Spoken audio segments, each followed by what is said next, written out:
السلام عليكم ورحمة الله وبركاته. الحمد لله وكفى والسلام على عباده الذين اصطفى ما بعد. திருமணம் என்பது உயர்ந்த ஒரு அமல், நபிமார்களுடைய அமல். அல்லாஹ் யாருக்கு எந்த நேரத்தில் திருமணம் நடக்க வேண்டும், ஒரு ஆண் அந்த ஆணுக்கு ஜோடியாக பெண் யார், ஒரு பெண் அந்த பெண்ணுக்கு ஜோடியான ஆண் யார், எல்லாமே முடிவு செய்யப்பட்டு விட்டு அல்லாஹ்வுடைய புறத்தில் இருந்து அது கண்டிப்பாக நடந்தே தீரும் இன்ஷா அல்லாஹ். பெண்ணை பார்க்கும் பொழுது பையனுக்காக பெற்றோர்கள் பெண்ணை பார்க்க போகிறாங்க, ஒரு இடத்துல தரேங்கிறாங்க, ஒரு இடத்துல தரமாட்டேங்கிறாங்க, தந்தாலும் நின்று விடுது, இப்படியாக பல பிரச்சனைகள். ஆக எதுவாக இருந்தாலும் சரி, நம்முடைய ஈமான் நம்முடைய யக்கீன் எப்படி இருக்குன்னு சொன்னால் அல்லாஹ் நிச்சயமாக நமக்குண்டான ஜோடியை தருவான். திருமணமாகக்கூடிய ஆணுக்கும் சரி, திருமணமாக இருக்கக்கூடிய பெண்ணுக்கும் சரி அந்த யக்கீன் வந்துடும். இதெல்லாம் பார்த்து நம்ம மனசு கவலையாகி மன உளைச்சலுக்கு நம்ம ஆளாயிடக்கூடாது. நம்முடைய ஈமான் இருக்கே அது ஸ்திரமாக ஸ்ட்ராங்காக வச்சுக்கணும். அல்லாஹ் எதையை நாடுகிறானோ அதில் கயிறு இருக்கும். அந்த தக்தீர் மீது உண்டான முழு நம்பிக்கை நமக்கு இருக்கும். எல்லா விஷயத்திலும் சரி, அல்லாஹினுடைய ஒரு விஷயம் நம்ம நலவுன்னு சொல்லி நினைப்போம், ஆனால் அதில் நமக்கு எவ்வளோ தீங்குகள் இருக்கும். சில விஷயங்களை அது தீங்கு அது செய்ய வேணாம்னு நினைப்போம், அதில் அல்லாஹ் கயிறு வச்சுருப்போம். ஏன்னு சொன்னால் வல்லாஹு யஅலம் வ அன்தும் லா தஅலமூன்.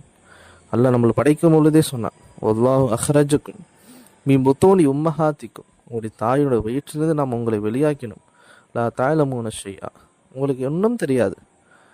நமக்கு எது நலவு எது தீங்கு அறிந்த ஒருவன் அல்லாஹ் மட்டும்தான். அல்லாஹை தவிர வேறு யாரும் அறிய முடியாது. அந்த அல்லாஹின் மீது எப்பொழுதுமே நமக்கு கூடுதலான அன்பு, கூடுதலான நம்பிக்கை தான் இருக்கணும். ஆக திருமணம் விஷயமாக ரொம்ப நாள் தள்ளி போகுது, அதுக்கு ஏதாவது அமல் இருக்கா நிறைய பேர் கேட்குறாங்க. நம்முடைய உலமாக்கள், நம்முடைய முன்னோர்கள் சொல்கிறாங்க, யாருக்கு திருமணம் லேட் ஆகிட்டு இருக்குதோ, வெகு விரைவில் நடக்கணுமோ, அவங்க ஒவ்வொரு ஃபரலான தொழுகைக்கு பிறகு, ஃபரலான ஃபஜ்ரு மஹரிப் லுஹர் அஸ்ர் இஷா இது போன்ற ஃபரலான தொழுகைக்கு பிறகு 7 முறை